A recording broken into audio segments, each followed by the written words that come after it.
ભગવાન શ્રી હરિએ પહેલો જ શ્લોક લખ્યો છે, વામે યસ્ય સ્થિતા રાધા શ્રીશ્ચ યસ્યાસ્તિ વક્ષસી વૃંદાવન વિહારમ તમ શ્રી કૃષ્ણમ હૃદિ ચિંતયે શ્રી કૃષ્ણમ હૃદિ ચિંતયે.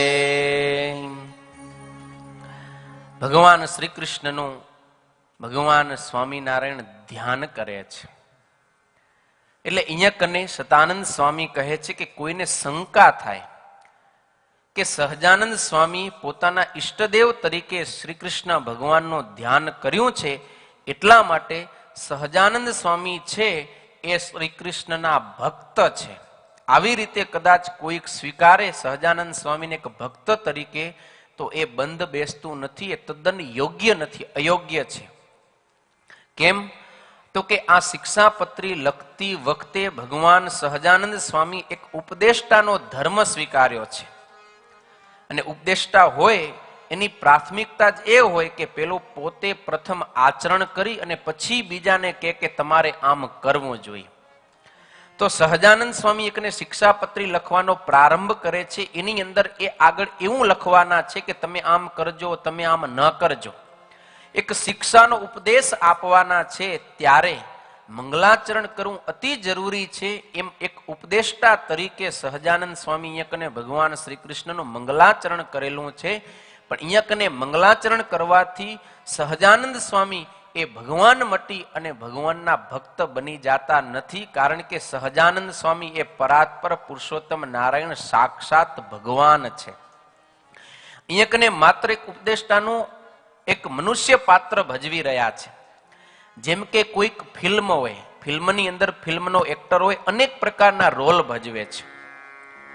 કોઈ સારો એવો કલાકાર હોય અને એ ફિલ્મની અંદર મહારાણા પ્રતાપનો એક રોલ ભજવે, એને કરીને એ વ્યક્તિ મહારાણા પ્રતાપ બની નથી જતો, માત્ર એ રૂપક, એ ફિલ્મ પૂરતો જ એ રોલ ભજવે છે. બાકી તો મૂળ જે એક્ટર છે એ જ રહે છે. એવી રીતે સહજાનંદ સ્વામી કહેતા ભગવાન સ્વામિનારાયણે અહીંયા કને જે ઉપદેષ્ટાનો એક પાત્ર ભજ્યું છે કે જન શિક્ષાર્થે, મનુષ્યોને શીખડાવવા માટે ભગવાને પોતે મનુષ્ય તન ધારણ કરી અને કોઈ પણ કાર્ય કરતા પહેલા આપણે મંગલાચરણ કરવું જોઈએ એવી લોકને શિક્ષા આપવા માટે, મનુષ્યોને એક ઉપદેશ આપવા માટે ભગવાન શ્રી હરિએ એક આ મનુષ્ય ચરિત્ર કરેલું છે. એટલે કોઈએ એમ ન સમજવું જોઈએ કે આ ભગવાન નથી, આ તો શ્રી કૃષ્ણના ભક્ત છે, એટલે તો જો એ શ્રી કૃષ્ણનું ધ્યાન કરે છે, એવો ભાવ નથી. શ્રી કૃષ્ણનું ધ્યાન એટલા માટે કરે છે કારણ કે બીજાને શીખવે છે કે તમે પણ કંઈ કાર્ય કરો ત્યારે આવી રીતે ભગવાનનું ધ્યાન કરી, ભગવાનનું મંગલાચરણ કરીને પછી કરજો.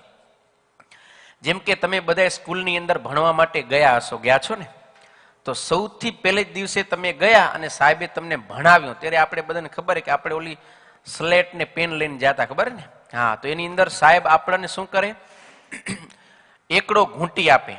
આપણને આવડતો ન હોય એટલે સાહેબ પણ આપણો હાથ પકડી પકડીને આમ એકડો ઘૂંટાવ્યો, નંબર 1 આમ ઘૂંટાવે આમ. તો એનો મતલબ એવો થાય કે સાહેબને એકડો નથી આવડતો એટલે સાહેબ ઘૂંટે છે, એવો થાય? સાહેબને તો આવડે જ છે, પણ એક વિદ્યાર્થીને શીખવા માટે સાહેબ પણ વારંવાર એકડાને ઘૂંટે છે. એવી જ રીતે અહીંયા કને સહજાનંદ સ્વામી છે ને, એ તો પૂર્ણ પુરુષોત્તમ ભગવાન છે.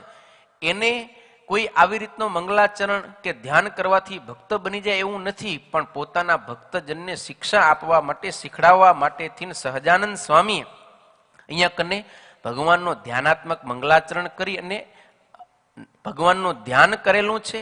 પણ સહજાનંદ સ્વામી પોતે સાક્ષાત પૂર્ણ અવતાર ભગવાન છે.